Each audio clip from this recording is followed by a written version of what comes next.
Good morning বন্ধুরা, কেমন আছেন আপনারা? সবাই নিশ্চয়ই ভালো আছেন, আমিও ভালোই আছি। আজকে রবিবার, সকাল এখন 8:30 বাজে। এখানে চা বসিয়েছি আর ওদিকটাতে দেখতেই পাচ্ছেন দুধ জাল দিতে বসিয়ে দিয়েছি। তন্ময় আজকে ভোরবেলার দিক করে কাজে গেছিল, একটু আগে আসলো, আবার এসে বলল আমি কিন্তু আবার দুপুরবেলা খেয়ে দিয়ে বেরোবো। তো এখানে দুজনের জন্য 2 কাপ চা করে নিচ্ছি। আর ব্রেকফাস্ট কি খাবো এখনো জানি না, আগে চাটা খেয়ে পেটে সহ্য করি, তারপরে ব্রেকফাস্টের কথা চিন্তা করব। তবে আজকে ইচ্ছা আছে তিশানকে বলবো সামনে থেকে একটু পেটাই পরোটা নিয়ে, কারণ তন্ময়ে তো সেই আগের সপ্তাহে আমরা পেটাই পরোটা খেয়েছিলাম, ও ছিল না, পরপর 2 সপ্তাহই ও ছিল না। তো আজকে ইচ্ছা আছে ওকে একটু পেটাই পরোটা এনে দেবো। আজকে ভোরের দিক করে কাজে গেছে, ওই 4:30-5টার দিক করে গেছে। আমি বললাম যে তুমি এসে একটু ঘুমিয়ে পড়ো না, তারপরে তো আবার বেলার দিক করে উঠে আবার তো তুমি কাজে যাবে না। একদম তো গেম খেলতেই হবে, গেম না খেললে হয় বলুন তো? চলুন, এখানে চা হয়ে গেছে। আর দেখুন আমি না যত ভাবি চাটা কম ফোটাবো, ও বাবা সেই চা দেখি বেশি ফোটানো হয়ে যায়। চা খাওয়া হয়ে গেছে, এখানে ব্রেকফাস্ট চলে এসছে। তবে আমার জন্য কিন্তু পেটাই পরোটা আনিনি বাবা, তাহলে খেলেই না এক্ষুনি গা গোলাবে আর নয় পেট জ্বালা করবে। তিশান আর তন্ময়ের জন্য আনা হয়েছে, তিশানই নিয়ে এসছে। পেটাই পরোটার ঠিক পাশেই একদম মাংসর দোকান, একেবারে চিকেনটাও নিয়ে চলে এসছে। ছেলে আমার বড় হয়ে গেছে বলুন, 200 পরোটা নিয়ে এসছে, বাবা ছেলে দুজনে মিলে খাবে। আর আমি কি খাবো জানি না, আমি হয়তো ছাতু মুড়ি খেতে পারি। আর এখানে দেখুন যে দোকান থেকে পরোটা নিয়ে এসছে না, সে দোকানে পরোটাটা খেতে খুব ভালো, কিন্তু তরকারিটা পুরো বীভৎস। আপনাদেরকে দেখাচ্ছি দাঁড়ান, বাটির মধ্যে ঢালি। আর তিশান বলছে আমাকে একটু বেশি করে দাও। বলছি দেখ তুই তো 2 সপ্তাহ খেয়েছিস, বাবা এই সপ্তাহটা বাড়ি আছে, বাবাকে একটু দে। আর এই দেখুন, দেখছেন তরকারিটা ঠ্যাস করে পড়ে গেল একদম প্লেটের মধ্যে। তন্ময় তো তরকারিটা দেখে ওর মাথা খারাপ হয়ে গেছে। হ্যাঁ তুমি কেন নিয়ে এসছো, এরকম তরকারি দিয়ে পরোটা খাওয়া যায়? পুরো হলুদ আর নুন দিয়ে জানেন ফুটিয়ে দিয়েছে, কোনো স্বাদ নেই, কিচ্ছু না। আবার এটার নাকি নাম দিয়েছে আলুর দম। বাবা চলুন, এখানে দুজনকে দিয়ে দিয়েছি, তন্ময়কে ওই ঘরে দিয়ে আসি। আর মাংস ধোবো এবারে। ওরা ওদিকে ব্রেকফাস্টটা খাচ্ছে, আর তন্ময় তো তরকারি দেখে ও খেতেই চাইছে না। আমি বললাম দেখো আমি তো খেতে পারবো না, কারণ এতটা পরোটা, 100 পরোটা যদি আমি খেয়ে নিই না, এক্ষুনি বমি হবে। আর নয় শরীরটা কেমন মানে অস্থির অস্থির করবে, গ্যাস হয়ে যাবে। ওই জন্য ওকে বললাম তুমি অর্ধেকটা খাও, তারপরে আমি একটুখানি নিয়ে নিচ্ছি। আর দেখুন ওদিকে ওরা ব্রেকফাস্ট খাচ্ছে, আমি এদিকে মাংস ধুতে এসছি। মাংসর প্যাকেটটা যেই খুলেছি বন্ধুরা, আপনাদেরকে কি বলবো, আমার মাথা পুরো গরম হয়ে গেছে। তিশানকে আমি বললাম শুধু লেগ নিয়ে আসবি 500, ও কি করেছে শুধু লেগের টাকা দিয়েছে, কিন্তু মানে মাংস নিয়ে এসছে সব রকম মিলিয়ে, মানে এর মধ্যে অর্ধেক সলিড মাংস আছে। দেখতে পাচ্ছেন কত সলিড, দেখুন তো এই এত সলিড মাংস কি করব নিয়ে। আমাদের ঘরে সলিড মাংস কেউ খায় না, একমাত্র ওই কিমা মতো করে নিয়ে এলে খায়, আর না হলে ওই চিকেন পকোড়া করলে খাই। এত মাংস কি করব, এই নিয়েই সকালবেলা জানেন ঝগড়া লেগে গেল। আর আমি যেহেতু চেঁচাচ্ছি, ব্যাস তন্ময়ের তো মাথা খারাপ হয়ে গেছে। ও কি বলুন তো, মানে চেঁচামেচি একদম পছন্দ করে না, যা বলবে ধীরে সুস্থে বলো, অত চেঁচামেচি করো কেন। আর আমার কি বলুন তো অভ্যাস, আমি না চট করে না চেঁচিয়ে ফেলি, আমার মাথাটা হুট করে গরম হয়ে যায়। সে যাই হোক, সব মানুষ তো সমান নয়, ভগবান সবাইকে যদি সমান করতো তাহলে তো পৃথিবীটাই পাল্টে যেত। একবার ভাবছিলাম যে মাংসটা নিয়ে যাই, ফেরত দিয়ে নিয়ে আসবো। ছেলেটা আমাকে চেনে, আমরা যেহেতু মাংস নিই ওখান থেকে। তন্ময় যেতে দিল না, বলছে ছেড়ে দাও, যা দিয়েছে দিয়েছে, সলিড মাংস সবাই মিলে ভাগ করে খেয়ে নেবো। তো যাই হোক চলুন, হয়ে গেছে সকালবেলা যার রণযুদ্ধ হওয়ার শেষ, এইবারে মাংসটা মাখিয়ে নিই। আর যেহেতু সলিড মাংস অত নিয়ে এসছে, তো আমার তো দেখেই মনটা খারাপ হয়ে গেল, রান্না আদৌ আজকে ভালো হবে কি না আমি জানি না। চলুন, পেঁয়াজ, টমেটো, আদা, রসুন, হলুদ গুঁড়ো, লঙ্কার গুঁড়ো, কাশ্মীরি লঙ্কা, তেল, নুন একেবারে মাখিয়ে নিচ্ছি। আর এখন না প্রায় 9:30টার ওপরে বাজতে যায়, রান্না বান্না তাড়াতাড়ি করে নেবো, কারণ তন্ময় বলল ওদের তো যখন তখন ফোন করা হয়েছে, আর বললেও শোনে না, কিছু করার নেই। কী বলুন তো, মানে মানুষ যখন কারোর কাছে কাজ করে না, সে তখন ভাবে কি আমি যেটা বলবো সেটাই শুনবে।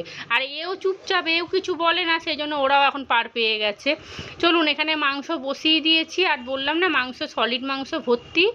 আর লেগটাকেও কেটে নিয়ে আসেনি, পুরো বড় লেগ নিয়ে চলে এসছে, মাংস কমে গেছে। মাংস কষিয়ে নিয়েছি, এদিকে ভাতটাও বসিয়ে দিয়েছি। আজকে কিচ্ছু রান্না বান্না করব না, শুদ্ধ মাংসর ঝোল আর ভাত। আজকে সকাল থেকে জানেন তো মনটা এত খারাপ লাগছে না, কারোর সাথে কথা বলতেও ইচ্ছা করছে না। সেই জন্য দেখুন আপনাদের সাথে একবারও কথাও বলিনি, আর ক্যামেরার সামনেও আমি আসিনি। এক একদিন এরকম হয় জানেন তো, মনটা বড্ড খারাপ লাগে। যাই হোক চলুন, ওদিকে মাংসটা বসিয়ে এসেছি, ভাতটাও হয়ে গেছে। আজকে সবজিপাতি ছিল, একটু ভাজাভুজি করলে করতে পারতাম, কিন্তু বললাম না সকাল থেকে মনটা ভালো লাগছে না কোনো রকমের, খালি ওই রান্না খাওয়াটা করতে হবে এইটুকুই যা। এই যে মাংসর ঝোল এখানে হয়ে গেছে। আজকে মাংসটা ভালো হয়নি, এক হচ্ছে আদা রসুন বাটা আরেকটু লাগতো, আর আমি তো দেখেন আপনারা আমি করার মধ্যেই কিন্তু মাংসটা রান্না করি, কখনো মাখিয়ে করি না। কিন্তু আজকে মাংসর ঝোলটাও পাতলা হয়ে গেছে আর মাংসটাও ভালো হয়নি। যাই হোক, রান্নাবান্না হয়ে গেছে, ঘরদোর পরিষ্কার হয়ে গেছে, স্নান করে চলে এসেছি, যা বাসন ছিল সব গুছিয়ে নিয়েছি। আর এবারে তন্ময়কে খেতে দিয়ে দেবো। এখন বাজে প্রায় 1টা, ও এবার খেয়ে দিয়ে বেরিয়ে যাবে। গুড ইভিনিং, সন্ধ্যে এখন 6:15 বাজে। এই সবে ঘুম থেকে উঠলাম, এখনও যোগমায়া শেষ হয়নি, বুঝতেই পাচ্ছেন। আর তিশান গেছিলো পার্কে। তন্ময় 2টোর দিক করে খাওয়া দাওয়া করে 2:10-15 করে ও কাজে বেরিয়ে গেছে। ওর আস্তে আস্তে একটু দেরি হবে বলে দিয়েছে আমাকে। তো আমি এবারে, ও সন্ধে দেবে, তিশান সন্ধে দেবে, আমি যাব চা করতে। আর মা আসবে একটু পরে, ফোন করেছিল। মা তো রবিবারে এমনি আসে, আর আমিও ভাবছিলাম মাকে একটু ডাকবো, তারপরেই মা ফোন করেছে 5টার দিক করে যে আমি যাব। আর আজকে কি বলুন তো, মনটা সকাল থেকে খারাপ, তো ওই জন্য মা আসলে একটু গল্প টল্প করলে মনটা ভালো লাগবে। এদিকে মাংসর ঝোল অনেকটা আছে, মাংস 2-1 পিস পড়ে আছে, আমি সেরকম একটা ভাত খেতেও পারিনি। একদিন এরকম হয় জানেন তো, কোনো কারণ ছাড়াই মন খারাপ লাগে, মানে ভালো লাগে না, যেন মনে হয় চুপ করে বসে থাকি, শুয়ে থাকি, সংসারে কাজ করতে ইচ্ছা করে না। আপনাদের কি এরকম হয়? আমার তো মাঝের মধ্যেই হয়। যাই হোক, চলুন এখানে বাসনগুলো তুলে নিচ্ছি, চা বসাবো। আর মাকে ফোন করছিলাম, তাহলে মায়ের চাটাও একেবারেই করে নেবো। আমার বাপের বাড়ি কাছে হলেও জানেন তো আমি যেতে পারি না। এই যে আজকে বলুন না, এই যে তন্ময় দুপুরবেলা বেরিয়ে গেছিলো, আমি তো ভালোভাবেই খাওয়া দাওয়া করে মায়ের বাড়ি যেতে পারতাম, 7টা-8টার দিক করে একটু গল্প টল্প করে চলে আসতাম। কিন্তু তিশান আর ওই 2টো বাচ্চা, 3জনে যখন একসাথে হয়, এত জ্বালায়, একটুও বসতে দেয় না, কথা বলতে দেয় না। তাহলে বেকার গিয়ে আমার লাভটা কী আছে? তার থেকে আমার এই ঘরে বরঞ্চ অনেক শান্তি। বাসনপত্র তোলা হয়ে গেছে, এখানে দুপুরে অনেকটা ভাত আছে। আমি বললাম না, একটুখানি ভাত খেয়েছি, একটা মাংস আর একটা আলু দিয়ে মেখে কোনো রকমের, তাও মানে খেতে ইচ্ছা করছিল না, খালি মানে গাটা গোলাবে খালি পেটে, সেই জন্য আরও খেয়েছি। জল ঢেলে রেখে দিলাম ভাতটা। আমি তো রাত্রিরে মাংস ছোবও না, রুটিও খাবো না। আমার ইচ্ছা আছে রাত্রিবেলা আমি ওই জল ঢালা ভাত খাবো, আলু সেদ্ধ করব, আর ভাবছি একটুখানি না ডালের বড়া করব, মুসুর ডালের বড়া। দুপুরে যেহেতু ভাত খাইনি তো প্রচণ্ড খিদে পাচ্ছে। এখন 1 বাটি মতো মুড়ি নেবো আর চা নিয়ে বসবো।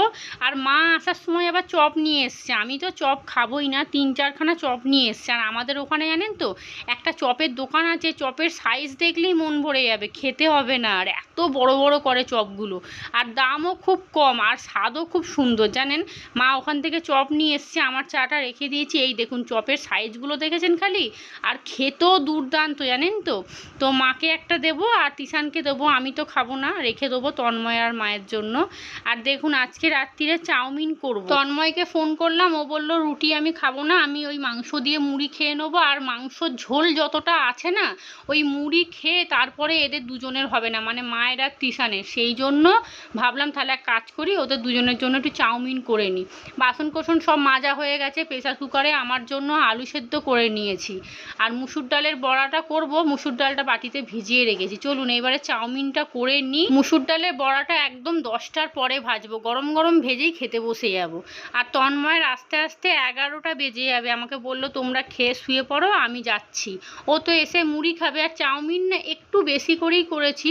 ওর আবার কি বলুন তো, বলবে খাবো না, কিন্তু যখন রান্নাটা হয়ে যাবে বলবে একটু দাও দেখি কেমন হয়েছে, এই আর কি। তো ওই জন্যই একটু বেশি করে করলাম, যদি চায় অল্প করে দিয়ে দেবো, অসুবিধা কি আছে। আর এখন চাউমিনে সবজিপাতি কিচ্ছু দিই না। তিশান না কি করে বলুন তো, চাউমিন থেকে সবজিগুলোকে বেছে বেছে ফেলে দেবে আর ওই আলুগুলোকেই খাবে, তাহলে কি দরকার আছে। আর এদিকে আলু সেদ্ধ হয়ে গেছে, মুসুর ডালটা এদিকে এবারে পেস্ট করে নেবো। আর এখন কিন্তু বাজে প্রায় 10টা। এখানে মুসুর ডালগুলো ঝটপট করে ভেজে নিই। আর আমার খুব খিদে পেয়ে গেছে জানেন, সন্ধেবেলা শুধু অল্প একটু মুড়ি খেয়েছিলাম, তো তাই এখন আর দাঁড়িয়ে আমি বড়াটাও ভাজতে পারছি না, আমার এত খিদে পেয়ে গেছে। আর একটু আগে ভাজলে হয়তো ভালো হতো। আর একদম অল্প করেই না আমি ডালটা ভিজিয়েছি, কেন বলুন তো, কেউ খাবার লোক নেই, ওরা তো সব চাউমিন খাবে। তৃষান হয়তো 2-3টে নিতে পারে, কারণ ও ভাজাভুজি খেতে ভীষণ ভালোবাসে আমার মতো। তো চলুন, রান্নাবান্না তো শেষ হয়ে এলো, এবারে খেতে বসবো। আর তন্ময়ের তো আস্তে আস্তে 11টা বাজবে, ওর অপেক্ষা করলে হবে না, তাহলে অনেক দেরি হয়ে যাবে। এখানে বড়া ভাজা হয়ে গেছে, খেতে বসে গেছি। এই হলো আলু সেদ্ধ। আর তৃষান কী দিয়ে খাচ্ছে খাচ্ছে জানেন, মাংসর ঝোল নিয়েছে, 1 পিস মাংস নিয়েছে, ওই দিয়ে মাখিয়ে চাউমিন দিয়ে খাচ্ছে। বললাম শুনলো না, যে দেখ এক্ষুনি আবার গা গোলাবে। আর দুপুরে মাংসর থেকে আমি যে এখন কি তৃপ্তি করে ভাত খাচ্ছি আপনাদের বলে বোঝাতে পারবো না, এত ভালো লাগছে ওই বড়াটা দিয়ে ভাত খেতে। তো চলুন ভিডিওটাও তাহলে এখানেই শেষ করি। আপনারা সবাই ভালো থাকবেন, সুস্থ থাকবেন, সাবধানে থাকবেন। আজকের মতো সবাইকে টাটা।